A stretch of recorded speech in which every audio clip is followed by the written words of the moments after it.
Before you buy a home in Austin, you need to hear this because property taxes in 2026 are catching people completely off guard. Every week I meet buyers who think they've nailed their budget, but until we run the tax numbers and realize their payment jumps by hundreds of dollars. If you're relocating or planning to buy in 2026, this might be the most important video you watch. So stick around till the end because I'm going to break down the exact formula you need to use before you fall in love with a home and show you how to avoid the number one mistake almost everyone makes when moving to Austin.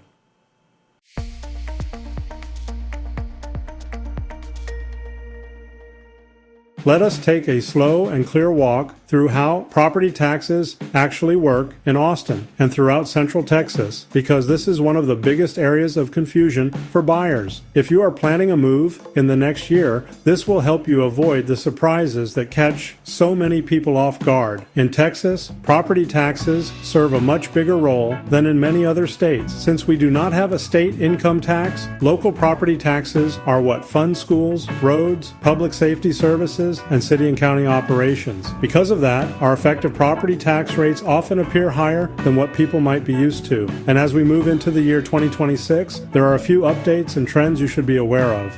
First, let us break down the structure of a property tax rate. The total rate is made up of several parts. There is a school district portion, a county portion, a city portion if the home is inside city limits, and another group of possible additions that can include special districts like a municipal utility district or a public improvement district. Each one of these components adds to the total rate. This is why two homes that look almost identical can have very different annual tax amounts simply because they are located in different districts. Now let us talk about something that confuses a lot of buyers, especially those looking at new construction homes. When you see property tax estimates on a builder website, in most cases, those numbers are based only on the land value or on an unfinished structure. That means the tax amount shown is far lower than what you will actually pay once the home is completed and the county reassesses it at its full market value. Many buyers do not know this, and the first full year tax bill catches them completely off guard. If you are considering new construction, it is always smart to assume that your first full year of taxes will be noticeably higher than the estimate you saw online. Another key concept is the difference between assessed value and appraised value. These two terms sound similar, but they play very different roles. Appraised value is used by your lender to determine whether the home is worth the price you are paying. Assessed value is used by the county to calculate your taxes. These numbers do not have to match, and very often they do not. The assessed value might be higher or lower than the appraisal, and if you are relocating from a state where these numbers are usually the same, this can be a big surprise. To help my clients avoid guesswork, I always share a simple way to estimate property taxes before they make an offer. Here is the approach. You take the estimated tax rate for the specific neighborhood and multiply that rate by the expected purchase price to get a rough annual amount. Then you take that yearly estimate and divide it by 12 to understand the approximate monthly impact. This is not a perfect calculation, but it gives you a responsible and conservative estimate so you can shop with confidence. And using conservative numbers is one of the easiest ways to protect yourself from unpleasant surprises later. Next, let us talk about the homestead exemption. If you plan to live in the home as your primary residence, you can apply for this exemption, and it can reduce the taxable portion of your property value. It also limits how much your assessed value can increase each year.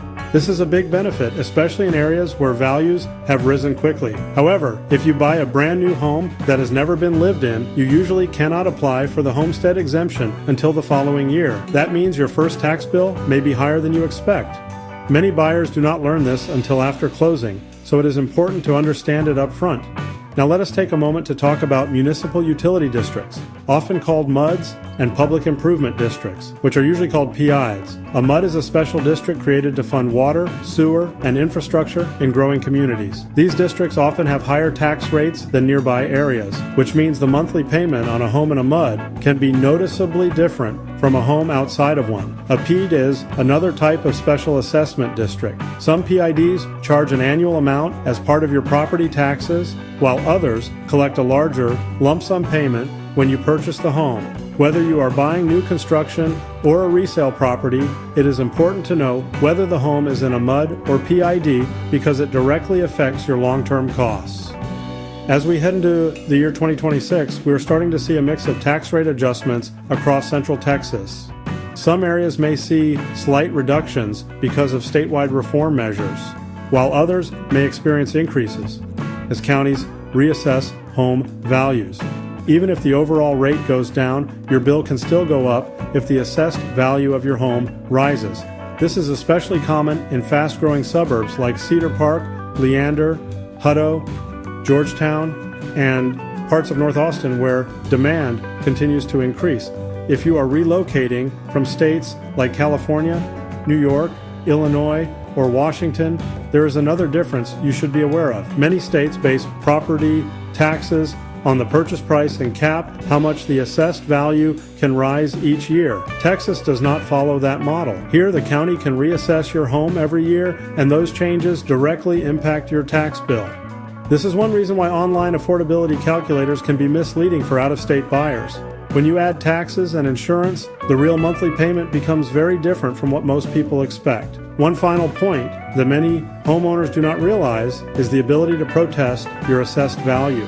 Once a year, the county sends you an assessment notice. If you believe the number is too high, you have the right to challenge it. You can use comparable home sales, neighborhood market trends, and documented property conditions to make your case.